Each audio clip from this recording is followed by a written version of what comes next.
નમસ્કાર વિદ્યાર્થી મિત્રો, આજે ધોરણ 12 ની અંદર ચેપ્ટર નંબર 4 રાસાયણિક ગતિકી એનો પહેલા નંબરનો જે પોઈન્ટ છે પ્રક્રિયા વેગ આધારિત પોઈન્ટ છે એના કેટલાક એમસીક્યુ જોઈ લઈએ છીએ. બહુ સિમ્પલ છે, બુકમાં એની કોઈ માહિતી નથી આપી, એક સૂત્ર આપેલું પણ એનો કેવી રીતે ઉપયોગ કરી અને નીચેના ક્વેશ્ચન સોલ્વ કરી શકાય આજે આપણે ધ્યાનથી જોઈએ. આજે આપણો જે પહેલો જ પોઈન્ટ છે પ્રક્રિયા વેગ પર આધારિત છે. તો પહેલો પ્રશ્ન થાય પ્રક્રિયા વેગ એટલે શું થાય?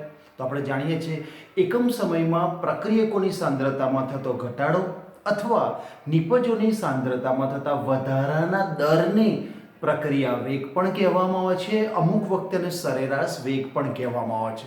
મીન્સ પ્રક્રિયકોની સાંદ્રતામાં થતો ઘટાડો અથવા નિપજોની સાંદ્રતામાં થતા વધારાના દરને પ્રક્રિયા વેગ કહેવામાં આવે છે. તમને કોઈ ઇક્વેશન આપ્યું હોય અને જો તમારે પ્રક્રિયા વેગનું સમીકરણ લખવું હોય તેમાં જેટલા પણ પ્રક્રિયકો હોય એને માઇનસ તરીકે બતાવવાના છે. માઇનસ એટલા માટે છે કે એની સાંદ્રતામાં ઘટાડો થાય છે. અને જેટલી પણ નિપજ આપી હોય નિપજને તમારે સાંકેતિક સ્વરૂપમાં પ્લસ સ્વરૂપે દર્શાવવાની છે. પ્લસનો મિનિંગ એવો થાય છે કે એની સાંદ્રતામાં વધારો થાય છે. તો જો આ ટોપિક તમને ખબર હશે, આટલી ઇન્ફોર્મેશન તમારી પાસે, તો આજના બધા એમસીક્યુ તમે ઇઝીલી સોલ્વ કરી શકશો. પહેલું એક જોઈએ MCQ, BrO3 minus plus 5Br minus plus 6H plus. અહીંયા તમને એક સમીકરણમાં આપ્યું છે 3Br2 પ્લસ 3H2 માં Br માઇનસના વપરાશનો દર, Br માઇનસ એ પ્રક્રિયક છે, એના વપરાશનો દર તમને 1.5 ગુણ્યા 10 ની માઇનસ 2 ઘાત મોલર પ્રતિ સેકન્ડ આપેલો છે. તો H+ ના વપરાશનો દર અને Br2 ના ઉત્પન્ન થવાના વેગનો દર અનુક્રમે ખાલી જગ્યા હોઈ શકે. ઓપ્શન આપેલા છે, ડાયરેક્ટ અંદાજ ના મારી શકાય, પહેલા આપણે સમજવાનો ટ્રાય કરીએ. તો અહીંયા તમને અંદાજ આવી ગયો છે કે ઇક્વેશન આપેલું છે, વપરાશનો દર, ઉત્પન્ન થવાનો દર, એનો મતલબ પ્રક્રિયા વેગનું સમીકરણ લખવું પડશે. હું પહેલા આના માટે આખા માટે પ્રક્રિયા વેગનું સમીકરણ બોલું છું, પછી મારે જેટલાની જરૂર છે એટલે જ મેં અહીંયા લખેલું છે. જો આખા ઇક્વેશન માટે પ્રક્રિયા વેગનું સમીકરણ આ રીતે થાય, પ્રક્રિયા વેગ બરાબર માઈનસ d/dt, BrO3 માઈનસ ની સાંદ્રતા બરાબર માઈનસ 1/5 d/dt, Br માઈનસ ની સાંદ્રતા બરાબર માઈનસ 1/6 H+ ની સાંદ્રતા બરાબર પ્લસ નિપજ આવે છે એટલે પ્લસ 1/3 d/dt, Br2 ની સાંદ્રતા બરાબર પ્લસ 1/3 d/dt, H2O ની સાંદ્રતા. આનું પ્રક્રિયા વેગનું સમીકરણ થઈ ગયું. હવે મારે રકમની અંદર Br માઈનસ નો વપરાશનો દર આપેલો છે, H+ નો વપરાશનો દર શોધવાનો છે અને Br2 નો પણ શોધવાનો છે. તો મેં જેટલી જરૂર છે એટલું જ અહીંયા લખ્યું છે. તમે જોઈ શકો છો પ્રક્રિયા વેગ બરાબર -1/5 d/dt, Br માઈનસ ની સાંદ્રતા, Br માઈનસ પ્રક્રિયક છે એટલે માઈનસ 5 મોલ હોય તો 1/6 લખવાનું, d/dt, Br માઈનસ એટલે Br માઈનસ ની સાંદ્રતામાં થતો ફેરફાર બરાબર -1/6 d/dt, H+ ની સાંદ્રતા, H+ પ્રક્રિયક છે, પ્રક્રિયકને પ્રક્રિયા વેગના સમીકરણમાં માઈનસ લખવાનું, 6 મોલ છે તો 1/6 લખવાનું, d/dt H+ બરાબર Br2 માટે 1/3 d/dt Br2. અહીંયા તમે જો Br2 નિપજ છે એટલે પ્લસ આવે છે, 3 મોલ છે 1/3 લખવાનું. હવે આપેલ રકમ અનુસાર તમે Br માઈનસ ને અહીંયા તમને વપરાશનો દર તમને આપી દીધો છે, Br માઈનસ નો વપરાશનો દર તમને આપી દીધો છે. તમારે H+ અને Br2 એનો આપણે વેગ શોધવાનો છે. તો જુઓ ડાયરેક્ટ હું આમાંથી d/dt H+ ને સૂત્રણ કરતા બનાવીશ. આ મને આપેલું છે તો આના છેદમાં 6 છે, એના અંશમાં જતો એટલે 6/5 બની જશે. જોઈ લો, હું આ બંનેની કમ્પેરિઝન કરું છું. આ મારે શોધવાનું છે, આ મને આપેલું છે. તો d/dt H+ ને સૂત્રણ કરતા બનાવો તો આ 6 અહીંયા 6 ના છેદમાં 5 બ્રેકેટ m નો m 6/5 ગુણ્યા 1.5 + 10 ની -2 ઘાત. હવે હું Br2 સાથે કમ્પેરિઝન કરીશ. આ મૂલ્ય આપેલું છે તો d/dt Br2 ને સૂત્રણ કરતા તો 3 અહીંયા અંશમાં જતા રહેશે. જેને સૂત્રણ કરતા બનાવો છો એના જે છેદમાં છે એ બીજા જેની સાપેક્ષમાં આપણે ગણે છે એના અંશમાં જતો રહેશે એટલે 3 અહીંયા જે 3/5 ગુણ્યા આ એસિટીસ રહેશે, તમે જોઈ શકો છો. એટલે આપણો જવાબ 6/5 અને 3/5. ઓપ્શન નંબર બી તમે જોઈ શકો છો. એ સાદુરૂપ આપવાની જરૂર નથી, એમણે ખાલી મૂલ્ય મૂક્યું છે, તો મૂલ્ય મૂકી દીધું. સિમ્પલ. તમે ડાયરેક્ટ પણ ગણી શકો. એકવાર પ્રેક્ટિસ થઈ જાય પછી આ ટોપિકને તમે ડાયરેક્ટ પણ ગણી શકો છો, પણ એકવાર પ્રેક્ટિસ થઈ જવી જોઈએ કે મારે આને સૂત્રાંક કરતા બનાવીશ તો એના છેદમાં 6 છે એ અહીંયા અંશમાં 6/5 થઈ જશે.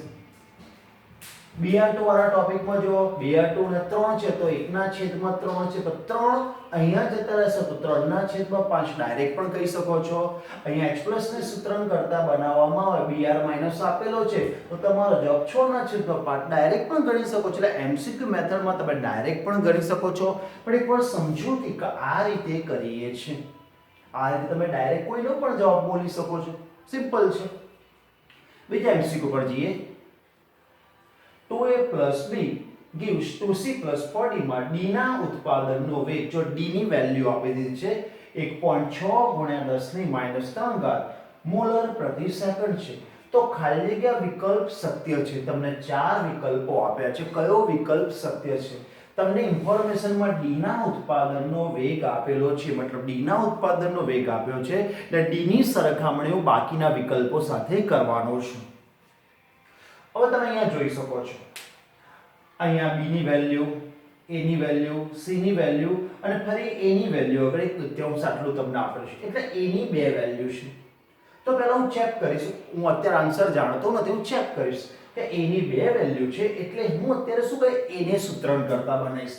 તો પહેલામાં પહેલું તો આપેલા સમીકરણ માટે હું પ્રક્રિયા વેગનું સમીકરણ પહેલા લખી કાઢીશ. જો પ્રક્રિયા વેગ બરાબર -1/3 d/dt સાંદ્રતા ઓફ A બરાબર -d/dt સાંદ્રતા ઓફ B બરાબર +1/3 d/dt સાંદ્રતા ઓફ C બરાબર +1/4 d/dt સાંદ્રતા ઓફ D. અહીંયા આવું હોવું જોઈએ. આ લખતા નથી આવડતું તો MCQ ખોટું પડશે તમારું. હવે જો A વાળા બે વિકલ્પો છે, એટલે હું શું કરીશ, A વાળા વિકલ્પનો અત્યારે ઉઠાઈશ આ A વાળો વિકલ્પ, અને મને d ની વેલ્યુ આપેલી છે, તો આ બંનેની સરખામણી મેં કરી પહેલા. હવે તમે જો આ d/dt સાંદ્રતા ઓફ A ને સૂત્રાંક કરતા બનાવો તો 2 અહીંયા જતો રહેશે, એટલે 2/4, અને d ની સાંદ્રતામાં જે ફેરફાર થશે છે રકમમાં આપેલો છે 1.6 ભાગ્યા 4 કરે એટલે 0.4, 0.4 ગુણ્યા 2 એટલે 0.8 ગુણ્યા 10⁻³ આ જવાબ ખોટો છે, મતલબ આપણે સાચો વિકલ્પ જોવાનો છે, તો અહીંયા સાચો વિકલ્પ આ નથી. કદાચ ઓપ્શન ડી માટે વિચારીએ, ડાયરેક્ટ અહીંયા વિચારો, -1/3 d/dt સાંદ્રતા ઓફ A, તો d ની વેલ્યુ તમને આપેલી છે 1.6 ગુણ્યા 10⁻³ એના ભાગ્યા 4 કરવામાં આવે તો 1.6 ભાગ્યા 4 એટલે 0.4 ગુણ્યા 10⁻³ આવશે. એટલે કે B અને D વિકલ્પ અહીંયા સાચા નથી.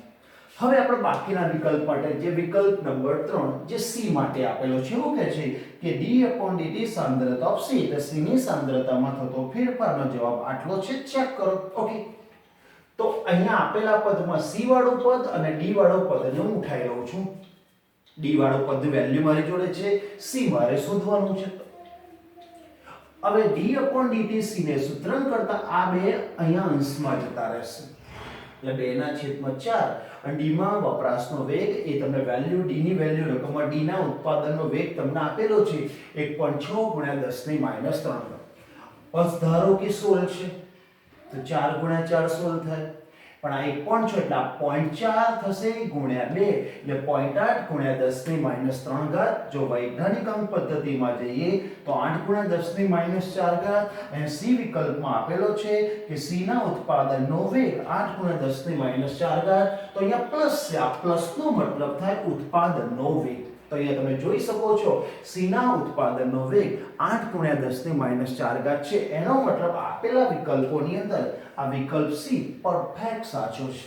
તમે અહીંયા પણ જો તમને પ્રક્રિયા વેગનું સમીકરણ લખતા આવડે છે તો જ MCQ તમે ડાયરેક્ટલી સોલ્વ કરી શકો છો. અત્યારે મેં ગણતરી મારી છે, પછી ડાયરેક્ટ પણ કરી શકાય છે, એકવાર પ્રેક્ટિસ કરવી પડશે. આગળ વધીએ છીએ.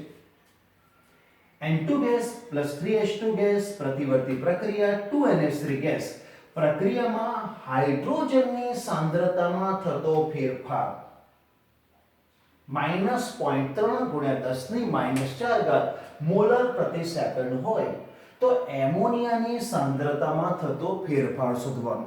મને રકમમાં આપેલો છે હાઇડ્રોજનની સાંદ્રતામાં થતો ફેરફાર એ મને આપેલો છે અને એમોનિયાની સાંદ્રતામાં થતો ફેરફાર મારે શોધવાનો છે. તો એ સિમ્પલ વસ્તુ છે. પહેલા પ્રક્રિયા વેગનું સમીકરણ આપેલા સમીકરણ પરથી પહેલા પ્રક્રિયા વેગનું સમીકરણ લખી કાઢો. હું બોલું છું જોજો. પ્રક્રિયા વેગ બરાબર -d/dt n2 ની સાંદ્રતા બરાબર -1/3 d/dt h2 ની સાંદ્રતા બરાબર +1/3 d/dt ns3 ની સાંદ્રતા. કમ્પ્લીટ આવું હોવું જોઈએ. હવે H2 ની સાંદ્રતામાં ફેરફાર તમને આપ્યો છે અને NH3 માં શોધવાનો છે. એનો મતલબ કે તમે આ બંનેની કમ્પેરિઝન કરો. મેં નીચે લખી કાઢ્યું છે. આ બંનેની જરૂર છે, મારે N2 ની જરૂર નથી, તો ફક્ત આ બેની જરૂર છે. મેં લખી કાઢ્યો. હવે હું NH3 d/dt NH3 ને સૂત્રણ કરતા બનાવીશ તો બે આના અંશમાં જતા રહેશે.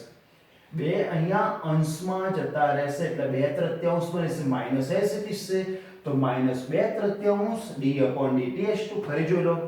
d/dt ns ને સૂત્રણ કરતા બનાવો તો આ જે છેદમાં 2 છે જેની સાથે સરખામણી કરે એના અંશમાં જતા રહેશે -s છે તો -2/3 ગુણ્યા h2 ના વપરાશમાં થતો દર એ રકમમાં આપેલો છે. કિંમત મૂકી દો. h2 ના વપરાશનો દર -0.3 ગુણ્યા 10⁻⁴ આપેલો છે. આ 3 આ 0.3 છે એટલે 0.1 રહેશે. 0.3 ભાગ્યા 3 એટલે 0.1 રહેશે. 0.1 ગુણ્યા 2 એટલે 2 થઈ જશે. માઇનસ માઇનસ પ્લસ થશે તો આપણો જવાબ 0.2 ગુણ્યા 10⁻⁴ ધન. તો 0.2 ગુણ્યા 10⁻⁴ ધન એ આપણો જવાબ સાચો છે. અમુક બાળકો -0.2 લઈને આવે છે. એમણે ફેરફાર માઇનસમાં આપ્યો તો માઇનસમાં સ્વીકારી લો. તો અહીંયા આપણો ઓપ્શન નંબર એ કમ્પ્લીટલી સાચો છે. અહીંયા પણ તમે જોયું છે કે પ્રક્રિયા વેગનું સમીકરણ આવડે તો તમારો કન્સેપ્ટ સોલ્વ થઈ જાય. હવે આ રીતે ગણતરી નથી મારવી તો પણ તમે ડાયરેક્ટ કહી શકો છો. કેવી રીતે? આને સૂત્રણ કરતા બનાવો તો 2/3 h2 ની સાંદ્રતામાં ફેરફાર એટલે 2/3 અને h2 ની સાંદ્રતામાં ફેરફાર 0.3 ગુણ્યા 10⁻⁴ આપે. પણ અહીંયા ધ્યાન રાખવું પડશે માઇનસ માઇનસ પ્લસ થશે. તમે ભૂલથી જવાબ માઇનસ લઈ શકો છો ઉતાવળની અંદર. તો ખાસ ધ્યાન રાખજો. અહીંયા તમારો જવાબ +0.2 ગુણ્યા 10⁻⁴ સાચો જવાબ છે. આગળ વધીએ. N2O4 ગેસ પ્રતિવર્તી પ્રક્રિયા 2NO2 ગેસ પ્રક્રિયા દરમિયાન N2O4 નું દબાણ અહીંયા ધ્યાનથી જોજો. સાંદ્રતા બદલે દબાણ લખેલું છે. દબાણ 30 મિનિટમાં 0.5 વાતાવરણથી ઘટીને 0.32 વાતાવરણ થાય છે. તો N2 ના ઉત્પાદનનો વેગ ખાલી જગ્યા વાતાવરણ પ્રતિ મિનિટ. અત્યાર સુધી આપણે દાખલા ગણ્યા છે એનો એકમ આવતો તો મોલર પ્રતિ મિનિટ. પણ અહીંયા વાયુરૂપ પ્રણાલી છે તો મોલરના બદલે વાતાવરણ આવે એટલે વાતાવરણ પ્રતિ મિનિટ. ટોપિક એનો જ છે, તમારે એ જ રીતે વિચારવાનું છે. મોલર પ્રતિ મિનિટ એ જ રીતે વિચારવાનું છે. તો અહીંયા ધ્યાનથી જોજો. મને સમીકરણ આપેલું છે તો એના પરથી હું પ્રક્રિયા વેગનું સમીકરણ લખીશ. તો પ્રક્રિયા વેગ બરાબર -d/dt N2O4 ની સાંદ્રતા બરાબર +1/3 d/dt NO2 ની સાંદ્રતા. હવે જરા ધ્યાનથી જોજો. તમને N2O4 જે છે એની સાંદ્રતામાં થતો ફેરફાર, અહીંયા સાંદ્રતાને બદલે દબાણ લખ્યું છે એટલે દબાણમાં થતો ફેરફાર આપેલો છે. આ -s અહીંયા સાંદ્રતાના બદલે દબાણ આપ્યું છે એટલે તમારે શું કરવાનું? તમારે 0.50 વાતાવરણમાંથી 0.32 વાતાવરણ થાય છે તો P2 - P1 કરવાનું. જે રીતે આપણે સાંદ્રતામાં R2 - R1 કરીએ છીએ, ટાઈમ માટે T2 - T1 કરીએ છીએ, એ દબાણમાં P2 - P1 એટલે 0.32 - 0.50 દબાણમાં થતો ફેરફાર. એ માટે લાગતો સમય રકમમાં મિનિટ 30 મિનિટ આપેલો છે. બહારનું -s 0.32 - 0.50 તો -0.18/30. કેલ્ક્યુલેટર નથી ચાલશે. અહીંયા 0.100 ના સ્થાને છે તો 18 ના છેદમાં 100 મૂકી દો.